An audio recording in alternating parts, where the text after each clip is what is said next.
తల్లి చనిపోయిన బాధలో ఉంటే కొడుకే హంతకుడంటూ నేరాంగీకార పత్రం ఆధారంగా ఛార్జ్షీట్ దాఖలు చేశారు పోలీసులు. అయితే ట్రయల్ కోర్టు యావజ్జీవ శిక్ష విధించింది. పెరోల్తో స్వేచ్ఛ గాలులు పీలుద్దామనుకున్న ఆ బాధితుడి గుండె సరిగ్గా బయటకు రావడానికి ఒక్కరోజు ముందు ఆగిపోయింది. కాగా తాజాగా ఆయన చనిపోయిన 6 ఏళ్ల తర్వాత హైకోర్టు అతన్ని నిర్దోషి అని తేల్చింది. హృదయాన్ని కలచివేసే ఘటన సిద్దిపేట జిల్లా దుబ్బాక మండలం పెదగుండవెల్లి గ్రామంలో చోటు చేసుకుంది. తన తల్లి మృతికి కొడుకు కారణమనే అభియోగంతో పోలీసులు అరెస్ట్ చేయగా సిద్దిపేట జిల్లా 6వ అదనపు సెషన్స్ కోర్టు నిందితుడికి యావజ్జీవ కారాగార శిక్ష విధించింది. తీర్పును సవాల్ చేస్తూ హైకోర్టును ఆశ్రయించారు. విచారణ ఆలస్యం కావడంతో 2018లో పెరోల్కు దరఖాస్తు చేసుకున్నాడు. కాగా 2018 ఆగస్టు 15న విడుదలవ్వాల్సి ఉండగా ఒక్కరోజు ముందే జైల్లో మృతి చెందాడు. అయితే పోసయ్య అపీల్ పిటిషన్పై హైకోర్టు శనివారం తుది తీర్పునిచ్చింది. పోసయ్య హత్య చేశాడనడానికి సరైన ఆధారాలను పోలీసులు సమర్పించలేదని కోర్టు వ్యాఖ్యానించింది. దీంతో నిర్దోషిగా ప్రకటిస్తూ కింది కోర్టు ఇచ్చిన తీర్పును కొట్టేసింది.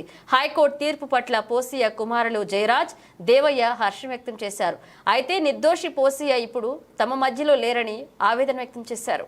ప్రకాశం గుండెల పోసయ్య మా పెద్దనాన్న కొడుకు. 2013లో రుద్రాయన మా పెద్దమ్మ చనిపోయింది. చనిపోతే పోసయ్యనే పోషించలేక చనిపోయిందని ఇతర ఆయన గిట్టని వాళ్ళు చాలా గొడవ చేసారు.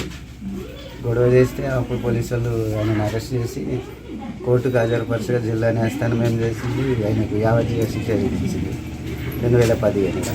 అయితే ఆయన చెల్లపల్లి జైల్లో పోయినప్పుడు ఇది కరెక్ట్ కాదని హైకోర్టులో అప్పీల్ చేసిండు. హైకోర్టులో అప్పీల్ చేస్తే అది ఇన్ని రోజులకు 2024 వరకు అది తీర్పయింది. కానీ ఆయన తీర్పులో నిర్దోషిగా విడుదలైండు. కానీ 2018 ఆగస్టు 16 తారీఖు నాడే ఆయన చెల్లపల్లి జైల్లో హార్ట్ అటాక్ వచ్చి చనిపోయిండు. ఈ న్యాయస్థానాలలో ఇటు కానీ పోలీసు వ్యవస్థలో కానీ ఇలాంటి దర్యాప్తు సక్రమంగా జరగక శిక్షలు విధించడం వలన అమాయకులు శిక్ష చేయని వాళ్ళు కూడా నేరస్తులుగా శిక్ష అనుభవిస్తూ అనేక మంది ఖైదీలు కూడా చనిపోతున్నారు. వాళ్ళకు న్యాయం జరగాలని, అట్లాంటి జీవితం ఉన్నప్పుడే వీళ్ళకు శిక్షలు కోర్టులు త్వరగా పరిష్కారం చేస్తే వాళ్ళకు కానీ ఉపశమనం అన్నది జరిపిస్తుందని తెలియజేస్తుంది. 2013లో మా బాబుకి జైలు శిక్ష పడ్డది. అన్యాయంగా మా అమ్మను చంపినని మా బాబు మీద అభియోగం మోపడంపై ఆయనకు యావజ్జీవ కారాగార శిక్ష విధించింది.